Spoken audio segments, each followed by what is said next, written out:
सभी शिक्षकों को मेरा नमस्कार। निष्ठा प्रशिक्षण मॉड्यूल 07 के अंतर्गत विद्यालय प्रक्रिया में जेंडर समावेशन के प्रश्नोत्तर को करेंगे। तो चलिए शुरू करते हैं।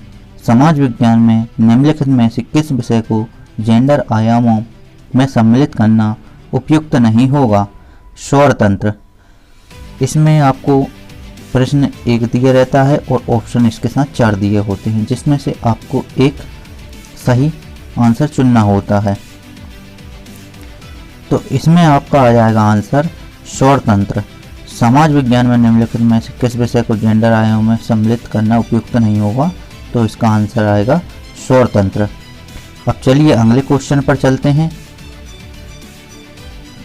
अगला क्वेश्चन है, अध्यापक किस प्रकार एक संवेदनशील कक्षा परिवेश प्रदान कर सकते हैं? इसका आंसर हो जाएगा बच्चों के लिए सुरक्षित स्थानों निर्मित करके, उनकी ज़रूरतों के प्रति आदर दिखाकर, उनकी बात सुनने के लिए उपलब्ध रहकर और उनके अपने पक्षपातों को त्यागने के लिए तैयार रहकर। अब अगले प्रश्न पर चलेंगे। तो अगला प्रश्न है, किशोर अवस्था जीवन चक्र की एक महत्वपूर्ण और जटिल अवस्था है। निम्नलिखित में से कौन से सोच व्यवहार किशोरों में उत्कंठा और गिलानी को दूर करने में सहायक हो सकता है? तो आंसर आ जाएगा उनको स्वतंत्र रूप से व्यक्त करने के लिए सुरक्षित स्थान प्रदान करना और उनकी समस्या को धैर्यपूर्वक सुनना। अब अगले प्रश्न पर चलेंगे। तो अगला प्रश्न है, निम्नलिखित में से कौन सा वाक्य लड़कियों और ट्रांसजेंडर बच्चों में अधिगम परिवेश में अलगाव की भावना को दूर करने में सहायक हो सकता है? तो इसका सही आंसर हो जाएगा अधिगम सामग्रियों और शिक्षा शास्त्रियों प्रक्रियाओं में लड़कियों और ट्रांसजेंडर बच्चों का सकारात्मक और समान प्रतिनिधित्व करना। तो इसका सही आंसर क्या रहेगा कि अधिगम सामग्रियों और शिक्षा शास्त्रीय प्रक्रिया में लड़कियों और ट्रांसजेंडर बच्चों का सकारात्मक और समान प्रतिनिधित्व करना। इसमें क्या होता है कि आपको प्रमाण पत्र के लिए 20 में से 14 प्रश्न सही होना चाहिए, इसीलिए आपकी सुविधा के लिए हम ये वीडियो बना रहे हैं, तो कृपया इसको पूरा देखें। अगला प्रश्न है, कोई शिक्षक किस प्रकार जेंडर हितैषी कक्षा का सुगम बना सकता है? तो इसका सही आंसर हो जाएगा सभी जेंडर के विद्यार्थियों को बगैर किसी संकोच के बोलने के लिए प्रोत्साहित करके। अगला प्रश्न है, निम्नलिखित में से कौन सा कथन लड़कों या पुरुषों के लिए जेंडर रूढ़ि नहीं है? इसका सही आंसर है लड़के या पुरुष खाना पका सकते हैं और घर की देखभाल कर सकते हैं। सभी शिक्षक कृपया मेरी बात पर गौर करेंगे। अगर आपको प्रमाण पत्र प्राप्त करना है और 20 में से 20 उत्तर सही प्राप्त करने हैं, तो आप इस वीडियो को ज़रूर देखें और मैं जैसे जैसे आपको बताऊंगा आपको वैसे ही टिक लगा लेने हैं और चैनल को सब्सक्राइब जरूर कर लेना, जिससे कि आने वाली वीडियो आपको जल्द से जल्द मिलती रहे। चलिए अगले क्वेश्चन की ओर चलते हैं। अगला प्रश्न है, शब्द जेंडर निष्पक्षता का अर्थ है? इसका सही आंसर होगा महिलाओं और पुरुषों के साथ उनकी आवश्यकताओं के अनुसार उचित व्यवहार। अब अगले प्रश्न की ओर बढ़ते हैं। अगला प्रश्न है, निम्नलिखित में से कौन सा वाक्य जैविक है? इसका सही आंसर होगा महिलाओं को मासिक चक्र के दौरान अत्यधिक पीड़ा होती है। ये एक जैविक कारण है। चलिए अब अगले प्रश्न की ओर बढ़ते हैं और अगला प्रश्न है, जेंडर समानता के सिद्धांत का अर्थ है?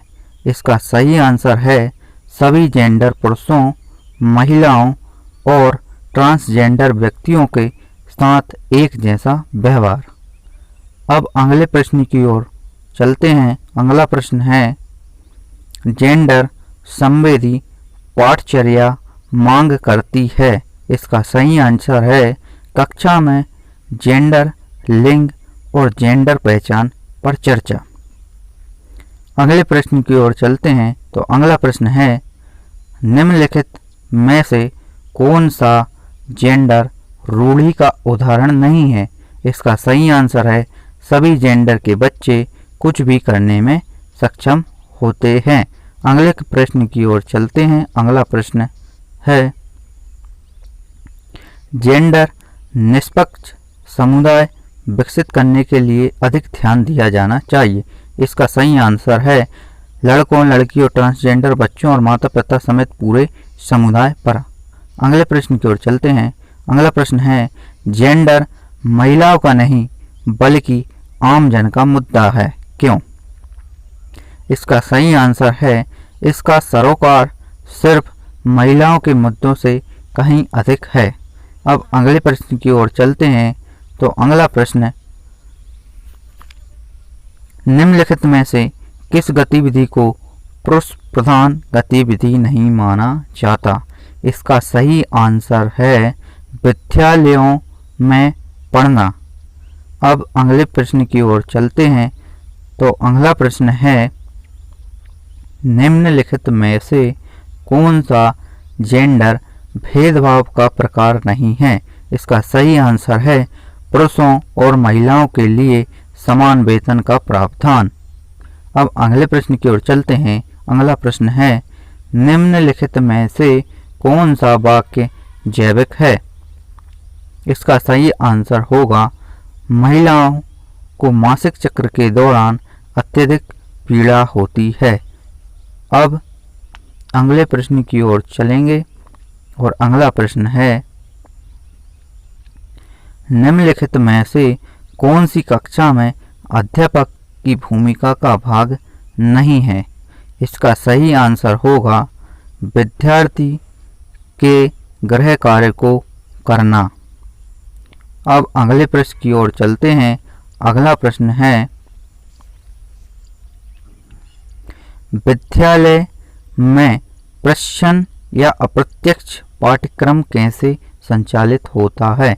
इसका सही आंसर है विद्यालय के भौतिक स्थानों और संगठनात्मक व्यवस्थाओं के द्वारा विद्यालय में होने वाले समारोहों और उत्सवों को मनाने में लड़कों और लड़कियों तथा ट्रांसजेंडर व्यक्तियों को दिए जाने वाले कार्यों के निर्धारण या आवंटन में। अब अगले प्रश्न की ओर चलते हैं। तो अगला प्रश्न है, कोई शिक्षक किस प्रकार जेंडर हितैषी कक्षा सुगम बना सकता है?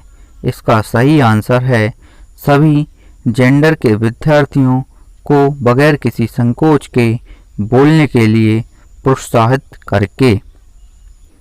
अब अगले प्रश्न की ओर चलते हैं। तो अगला प्रश्न है, कक्षा IX की पुस्तकों में कुछ उदाहरण हैं जो महिलाओं को शिक्षकों और चिकित्सकों के रूप में जबकि पुरुषों को इंजीनियर और राजनीतिक नेता के रूप में प्रदर्शित करते हैं। इस प्रकार के चित्रण से इसका सही आंसर है जेंडर रूढ़ियाँ। तो इसका सही आंसर हो जाएगा जेंडर रूढ़ियाँ। तो शिक्षकगण, आपको 20 में से 20 नंबर प्राप्त करने के लिए आप इस चैनल को सब्सक्राइब कर लें और बेल आइकन को प्रेस कर लें, जिससे कि आने वाले वीडियो का नोटिफिकेशन आपको मिलता रहे। अगला प्रश्न है, निम्नलिखित में से कौन सा उदाहरण महिला अधिकारों के लिए सत्य नहीं है? इसका सही आंसर है उन्हें वेतन का समान अधिकार नहीं है। इसका सही आंसर हो जाएगा उन्हें वेतन का समान अधिकार नहीं है। तो ये अक्टूबर माह का जो मूल्यांकन है उसके ये उत्तर हैं। अब अगला प्रश्न की ओर चलते हैं। जेंडर समावेशन का अर्थ है? इसका सही आंसर है सभी जेंडर के व्यक्तियों की संसाधनों, अवसरों और सुविधाओं तक पहुंच के संदर्भ में निष्पक्षता और समानता को सुनिश्चित करना और भेदभाव को कम करना। अब अगले प्रश्न की ओर चलते हैं। अगला प्रश्न है, निम्नलिखित में से कौन सा वाक्य लड़कियों और ट्रांसजेंडर बच्चों में अधिगम परिवेश में अलगाव की भावना को दूर करने में सहायक हो सकता है? इसका सही आंसर है, अधिगम सामग्रियों और शिक्षा शास्त्रीय प्रक्रियाओं में लड़कियों और ट्रांसजेंडर बच्चों का सकारात्मक समान प्रतिनिधित्व करना। तो यह इसका सही आंसर हो जाएगा। अब अगले प्रश्न की ओर चलते हैं। तो अगला प्रश्न है, निम्नलिखित में से कौन सा कथन लड़कियों या महिलाओं के लिए जेंडर रूढ़ि नहीं है? इसका सही आंसर होगा, लड़कियों महिलाओं में नेतृत्व कौशल होते हैं और वे किसी भी व्यवसाय या पेशे में उत्कृष्ट हो सकती हैं। यही इसका सही आंसर होगा। अब अगले प्रश्न की ओर चलते हैं। तो अगला प्रश्न है, निम्नलिखित में से कौन सा जेंडर रूढ़ि का उदाहरण नहीं है?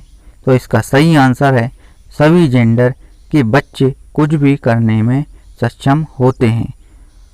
अब शिक्षक गण जरा ध्यान देंगे कि इसमें एक प्रश्न जैसे अनेक प्रश्न यहाँ पर दिख रहे हैं, तो इसमें कंफ्यूज होना नहीं है। आपको एक बार प्रश्न को अच्छे से पढ़ना है, उसके बाद ही आपको आंसर पर टिक करना है। तो अगले प्रश्न की ओर चलते हैं। अगला प्रश्न है, विद्यालय किस प्रकार विद्यार्थियों को मनोवैज्ञानिक सेवाएं या सहायता प्रदान कर सकते हैं? इसका सही आंसर है, विद्यार्थियों को मार्गदर्शन और परामर्श सेवाएं प्रदान करके।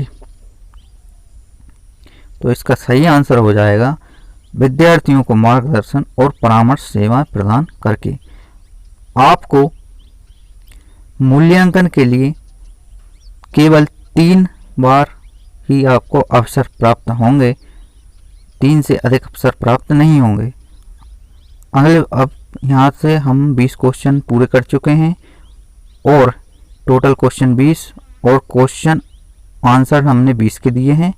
अब यहाँ पर हमने सबमिट करने के बाद हमको 20 में से 20 आंसर प्राप्त हुए।